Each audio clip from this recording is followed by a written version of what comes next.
episode Alan Wake. It is the best. It is the best. I thought I'd have something more intelligent to say. I just started thinking about Alan Wake. Then you just thought, oh man. Yeah. I'll get the ball rolling. What I like about it, broadly, is that now we've gotten to this point where episodic games are cool. And Walking Dead and people are bringing in kind of episodic type DLC for their games, and you look at Borderlands 2 where you've got this kind of standalone, like 3 hours in the life of type thing that they're doing. Not 3. There's some more value there, but you're getting some. All of those. Yeah, but you're getting some. How many did you play? All of them. Oh, I think good. there were 3. The Hammerlock one was not great, but the new one's the Engineer one, isn't it? I haven't got it if it's out. There's one that's I think it's engineering heavy. Alright, I forget. I don't. Yeah, you don't partake of the universe. Yeah, Alan does the senses. Alan Wake is the best, Yes. and it's the best because of a couple of things. I think I like the story. I like it's pretentious. I'm pretentious, and so I identified with it very heavily. I like that they were trying genuinely to do something different. And I thought it was funny that around the same time Alone in the Dark came out, and it also had episodes, but it was shit. It was. I was so excited, and then I opened the special edition packaging that I had pre-ordered when I looked at the game, and the 2 reviews on it. Well, I think Nuts and Zoo, and both of those were still only 4 stars. And I was like, oh no.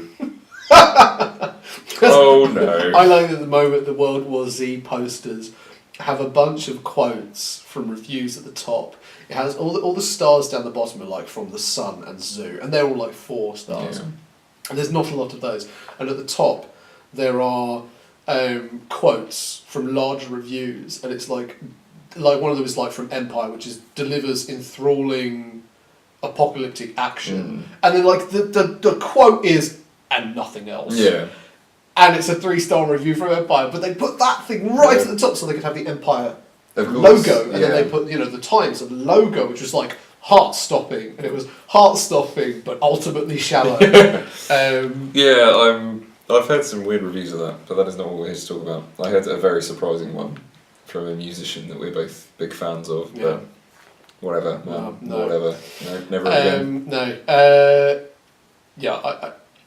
Alan Wake, before it was cool to split things up into episodes, and each episode is different. Yep. I like that. Yeah, different in tone and in the things that you're doing and in the characters you meet and the amount of them and everything. Yeah, never really thought about that actually till just now. And then you've got the DLC episodes, of which you've only played one. Yes. But they are not essential. I've got them both actually. I need to play What them. is essential is then, if you liked Alan Wake, you could skip the episodes if you wanted to. You shouldn't, but you could. And then the thing to play afterwards that is essential is American Nightmare. Yeah, of course. Which is basically the DLC episode, Yeah. just blown up. And with a cool horde mode, which is... Yeah, which I'm quite good at, which is quite unusual Yeah. for games released after 2008. I'm terrible, full stop. There's nothing You have to there get into a about horde mode, mentality. This is, I got to level 90, well, Tony and I got to level 19 of zombies yesterday, which was an Is that a big achievement for level? us. I don't... It's pretty good. Yeah. It's pretty hard by like level 15. So 19 was one of those things where you stop and look and you're like, oh, I just jinxed myself by looking. And lo and behold, we both went down like that. So pretty hard, bro. That sucks. Trying to reload a revolver that takes by this point like 3 or 4 shots to kill zombies is... Ugh, And it's only a 6-shooter. that's not mine. That's the death here. Speaking of revolvers, Yes. I really liked in Alan Wake that you could press X to reload. Yep. Like if you had a revolver, Yeah, you could tap it in faster. tap it so it would put the bullets in. Because it that I think really, I was going to say tapped into, but I'm trying to avoid that phrase. That really accentuated the kind of panic of being chased by dark figures. That even into the control scheme, like when you're trying to start a generator. Oh, and you've got the things going and round. You're like, oh, okay, now you've got to press A and then press A again. Yeah. And like the third time, there's something behind you, and you're like, come on, and then you hit it too early, and then you have to start again, then you get hit with the thing, then you die. And it's worth it. It's worth it for that one. Stop snapping the disc. It's worth it for that one moment where you hit the first one and it goes, and you hit the second one and it goes, and then you hit the third one. As somebody swings down at you, and then they them. Yeah. Very satisfying through and through. Yeah, I mean, like I think they said in like the developer diaries beforehand that they wanted, when you had a flare gun or a flare, they wanted you to feel like you had a WMD. Yeah. They wanted you to feel like you were, because most of the time you're walking around, you've got a little flashlight and you've got a pistol, or like you get a hunting rifle or you get a shotgun, and you're like, yes, 8 rounds through the entire game. Yeah, they give you 8 rounds. You're like, yeah, use them well. And so when you got the flare gun, and there was like one of those really big bastards, and there's a couple of the little ones around him, and they round a corner, and you're like, take this, and you get rid of them all, and you're like, aha! Yeah, you get rid of them all in cool panning slow motion, just to really accentuate it, and then you're like, well, that's the end of that. So, the clever thing I thought they did was when you use a flare or when you use a flare gun, the momentary brightness from it, although it is incredibly reassuring, it's also blinding. Suddenly terrifying, because as soon as it starts to run out, you're like, well, I can't see anything I can't see anything, and now they have the upper hand, and I know they're out there because I didn't get them all. Yeah. And I liked it was a ghost story. I liked that it was...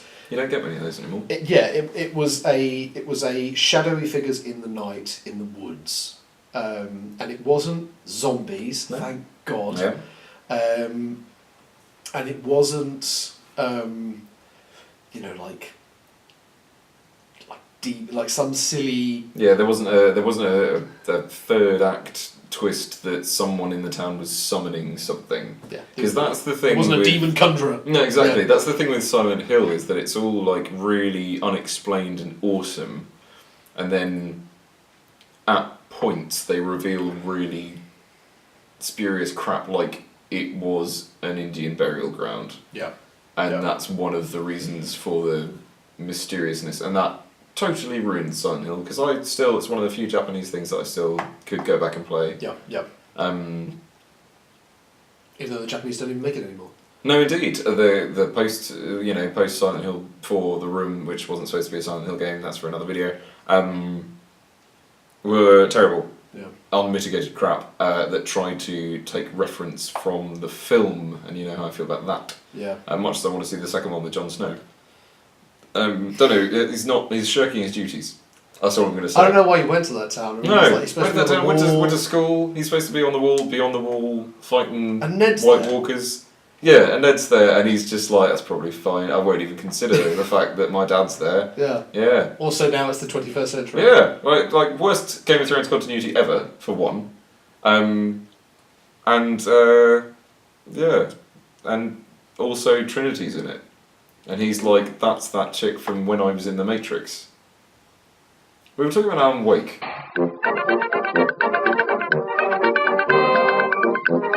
Departures and there in the manuscript that you find pieces of, and I really liked that they would give you, sometimes they would give you a manuscript page that you'd pick it up and it would be like, Alan gets smacked by a log, and you're like, oh, for God's and like sake. 30 seconds later you get smacked by a log, and sometimes it was, Alan found a terrible thing and it was really awful and it happened in an indeterminate area sometime in the near future, like, and you wait half an hour for it to happen and then it happens and it's still dreadful. Yeah.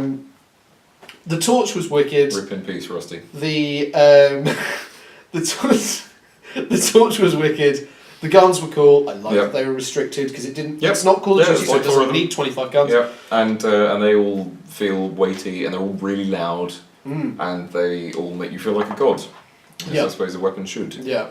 If you're a Scandinavian mentalist. Oh no. In the woods. No, we can't be a Scandinavian mentalist in the woods. No. Nope. And we never were. No. But there are mentalists in the woods, and your wife's gone missing, and I like them. I just, this is just a 2-part video of me gushing about Alan Wake, but I think they deserve massive props because there's nothing quite like it. No, that is true. There's nothing that makes you feel that involved. God damn, they tried. They really tried. They did real well. Lip syncing is awful. Yeah. Dreadful. As it's going to be in Quantum Break. No, I don't know. What I've seen looks pretty bad. I thought the animation is better this It's time. better. It's still clearly someone speaking in Finnish or whatever, and then them, trying to get away with English voice actors. Yeah. I don't care. Who cares? Did that spoil Alan Wake for you? No, No. not at all. And I liked that, there was a Finnish bloke who was Alan Wake, but he had an American voice actor. Yeah. And they used him in live action, and he was on the telly. Yeah, on the telly being mad. And that he was in live action on the telly, being mad in the cabin, recreated in live action that you're in at the beginning of the game, and he turns around and he looks at the camera. Where the camera should be. That you're looking at as Alan Wake with a controller in your hand. And that's how it made me feel. Yeah, and every time you're like... Yeah. It's fridge horror, isn't it? The phrase that they use in TV tropes. Like fridge logic, where you open the fridge afterwards and you go, ah. Whereas with fridge horror is the emotional opposite, where you open the fridge and go, just like for however long, because you're like, oh no. You realise something deeper and far more terrifying, that, all the monsters are in the fridge. And then you're like, oh. Okay. I hate fridges now. Yep. Fridge monsters, man. I thought speaking of monsters, the way that, and again we should say, we are going to, we've already spoiled a bit, but we are going to spoil everything about Alan Wake now. The fact that Alan Wake is sort of the Cthulhu mythos, it's sort of that, it's that, what they call the something abominations. Eldritch abominations, Thank you. It's a creeping horror.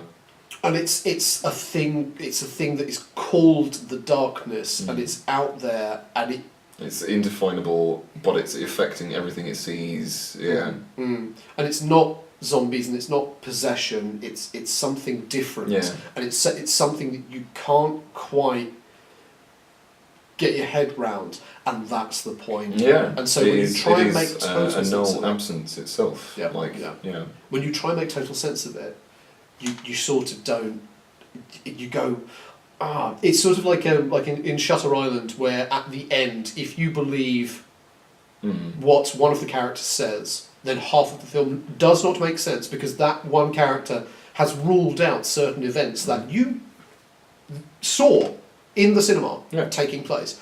And the same is true of a second character. And so you have to choose to believe one of them. One eventuality or the other. And Alan Wake does that. Alan Wake does that, where it says, well, maybe it is all in your head, and then and the whole circular thing of maybe Alan is a character that the bloke before him wrote. Yeah, maybe Alan isn't actually real, and the whole time he's been destined to come the back. machinations of someone else. Yeah. And maybe that other guy doesn't exist, or only exists because he was written into a song by the guys the before crazy him. rock band. Yeah. Yeah. God knows who wrote them. I mean, when that would be the cool thing, isn't it? Is if those blokes are the actual heroes. Yeah. But the thing is, they were driven crazy, as you should be, by a abomination of otherworldly. That's as you mentioned, Cthulhu. It's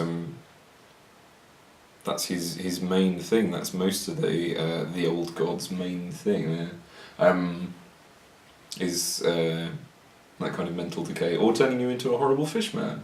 If you read The Shadow over Innsmouth. I don't think we're there yet. That's a spoiler. The Shadow over Innsmouth. That was written in 1908.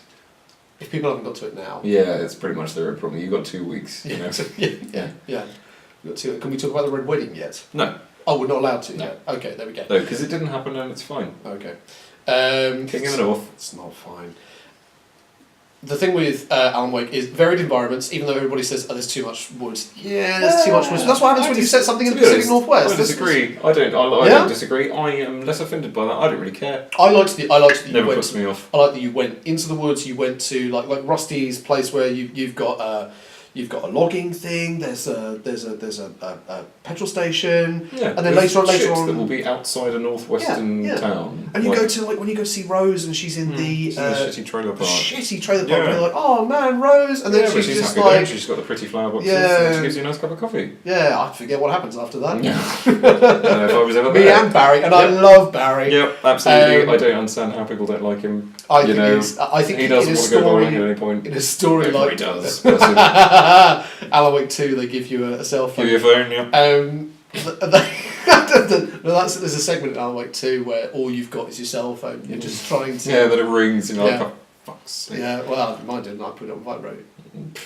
But that's for the GTA video. The environments are good. The art direction's good. The costumes are good. The acting, the digital acting's good. The voice acting's good.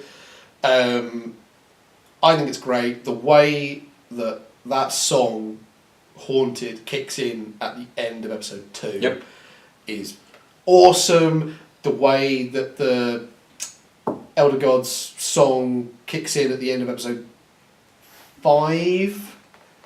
Yeah, I think it's episode 5. Yeah, There's because a that's when fight you're on really the learning about Barbara stage. Jagger. Yeah, the music is fantastic, as I'm expecting from Quantum Break. I'm sure it'll be amazing. I'm sure Post And the score's great. The score is Post awesome. the Fall are the Quantum Break. They are the 60 seconds. Yeah, I'm sure Post the Fall will have something to do with it. The score was amazing, as I'm expecting for Quantum Break. Alan Wake is the reason I give even half a shit about Quantum Break. Yep. Because it was amazing. And everyone should play it right now. It's like £5 at my place of work. And yeah, as we've predicted off camera, it will near undoubtedly be one of your free Xbox Live Gold titles, or it should be. They have to put it in there. Yeah. If they've got any sense at all, and I think Microsoft are slowly proving that they've got a little bit of sense, because they put a thing out there and people went, "That's fucking terrible," and they went, "Okay, we won't do that anymore." Yeah. And suppose I was reading something just now that suggested that they might unveil self-publishing for the Xbox One in order to get the indies there, because you've got to get the indies. For some reason, they don't sell systems. They do not sell systems. But they're appreciated. Yeah. Well, which I still didn't fully understand, because no one played Limbo. People played Braid.